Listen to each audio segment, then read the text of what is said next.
అల్లు అర్జున్‌కి, పవన్ కళ్యాణ్‌కి విభేదాలు ఏమన్నా ఉన్నాయా? వాళ్ళిద్దరికి ఆస్తి తగాదాలు ఏం లేవు. లేకపోతే ఇంటర్నల్ గొడవలు ఏం లేవు. ఫ్యాక్షన్ గొడవలు ఏం లేవు.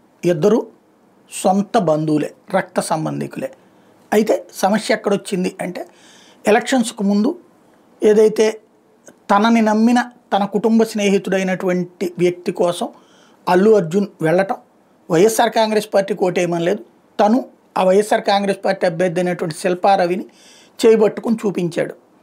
ఆ కారణంగా ఇక్కడ పవన్ కళ్యాణ్ ఒక పక్కన పోటీ చేస్తుంటే, కుటుంబ సభ్యుడు పోటీ చేస్తుంటే జనసేనకు మద్దతు పలకాల్సింది పోయి నువ్వు వెళ్ళి వైఎస్ఆర్ కాంగ్రెస్ పార్టీకి, ప్రత్యర్థి పార్టీకి మద్దతు ఇస్తావా అంటూ తీవ్ర ఆగ్రహం వ్యక్తం చేశారు అభిమానులు. అంతకుముందు ఒకప్పుడు ఇదే అభిమానులు కి అతనికి మధ్యన ఒక విభేదం వచ్చింది, ఒక వివాదం వచ్చింది. ఏంటంటే ప్రతిసారి ఈ ఇది లాంచింగ్ ప్రోగ్రామ్స్ అంటే సినిమాకి సంబంధించినటువంటి ప్రీ రిలీజ్ ఫంక్షన్స్ వీటిట్లలో అల్లు అర్జున్ మైక్ పట్టుకోగానే పవన్ కళ్యాణ్ గురించి నినాదాలు చేయటం, ఆయన కూడా పవన్ కళ్యాణ్ గురించి నినాదం చేయటం, ఆ తర్వాత ఉపన్యసిస్తూ ఉండటం.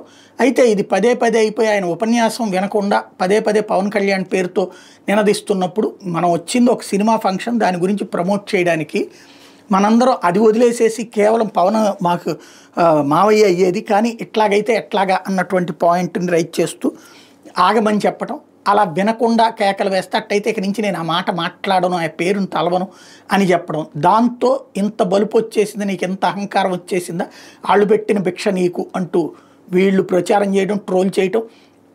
దాంతో హర్ట్ అయినటువంటి అల్లు అర్జున్ ఆ తర్వాతన ఎక్కడ ఆ ప్రస్తావనలే లేకుండా తనదంటూ తనకంటూ ఎదగటం, అలా ఎదగటం మీద నచ్చకపోవడం ఇదంతా జరుగుతూ వచ్చింది. ఫైనల్గా ఇదంతా ఏంటి, అభిమానులు సృష్టించినటువంటి అగాధం. ఈ అగాధపు వ్యవహారంలో కుటుంబం కూడా పడ్డది. చివరికి పవన్ కళ్యాణ్ని రామ్ చరణ్ డిజోన్ చేసుకోవడం, అతను ఎవరు సాయి ధరమ్ తేజ్ డిజోన్ చేసుకోవడం, ఇట్లా సాగుతూ వచ్చింది. రీసెంట్గా ఏదైతే పుష్ప సినిమా ఇష్యూ వచ్చినప్పుడు అక్కడ అరెస్ట్ చేసినటువంటి సందర్భంలో మిగతా వాళ్ళందరూ స్పందించారు కానీ పవన్ కళ్యాణ్ స్పందించలేదు. At the same time Pawan Kalyan 2-3 కామెంట్లు చేసుకొచ్చారు.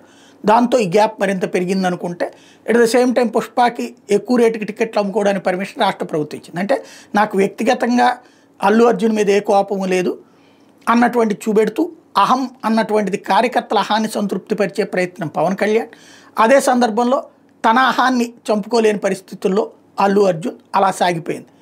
ఇప్పుడు మొన్నటి అరెస్ట్ తర్వాత తనలో వచ్చినటువంటి పరివర్తనం ఏమో ఇప్పుడు తాజాగా పవన్ కళ్యాణ్ కుమారుడు ఏదైతే సింగపూర్లో అగ్ని ప్రమాదం బారిన పడినటువంటి సందర్భంలో ఆ భార్య బిడ్డల్ని తీసుకుని పవన్ కళ్యాణ్ ఇండియాకి రావటం, వచ్చి రాగానే శ్రీవారిని దర్శించుకుని అక్కడ అన్న కొణిదెలా వచ్చేటప్పటికి తను తలనీలాలు సమర్పించడం, ఆ తర్వాత అన్నదానానికి 17 లక్షలు డొనేట్ చేసి అన్నదానం చేయటం, ఆ తర్వాత హైదరాబాద్లో ఉన్నప్పుడు నిన్న అల్లు అర్జున్ స్నేహ భార్య కలిసి వాళ్ళ ఇంటికి వెళ్ళి పవన్ కళ్యాణ్ని కుటుంబాన్ని పరామర్శించారు.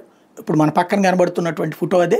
తద్వారా ఒక బాధ్యతాయుతమైనటువంటి పాత్ర పోషించారు, తను పోషించారు, ఇటు పవన్ కళ్యాణ్ బాధ్యతగా రిసీవ్ చేసుకున్నారు. ఇప్పటికైనా కుటుంబమే, బంధుత్వమే. ఇప్పటికైనా ఇక్కడతో ఈ వ్యవహారాలు క్లోజ్ చేసి ఎవరి పని వాళ్ళు చేసుకుంటే బెటర్ ఏమో.